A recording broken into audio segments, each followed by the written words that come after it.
Lorsque votre couteau ne coupe plus suffisamment, vous pouvez entretenir son tranchant assez facilement avec une autre lame, et l'action des deux couteaux est de redresser le tranchant. Ça marche pour les deux couteaux en même temps d'ailleurs.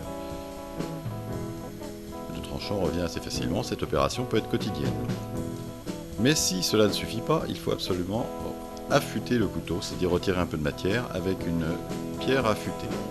Ici nous avons une pierre à huile très douce sur laquelle on va mettre donc une petite goutte d'huile. Dans notre cas, la pierre est déjà saturée d'huile. Si c'est de l'eau, il faut mettre beaucoup d'eau. Ensuite, on présente la lame du couteau avec un petit angle d'une vingtaine de degrés environ sur la pierre. Pas à plat et pas avec un angle trop ouvert. Et ensuite, on avance sur la pierre en frottant le tranchant dans un mouvement de petits cercles tout en avançant, toujours du même côté.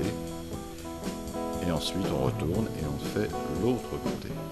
Voilà. Et ensuite la pointe du couteau, eh bien, on relève un petit peu la lame pour aller faire l'avant de l'arrondi. Une dernière passe, comme si on pelait la pierre, et puis on vérifie ensuite que le tranchant est correct. Après avoir essuyé, on peut morfiler encore un petit coup avec une autre lame, donc pour bien redresser ce fil, et là normalement la coupe est largement suffisante. Si on veut obtenir la coupe que l'on a avec les couteaux Farol à l'achat, c'est-à-dire avec cette coupe rasoir, il faut absolument finir avec de la pâte à polir sur un cuir. Alors ça, c'est un cuir de barbier pour faire les rasoirs.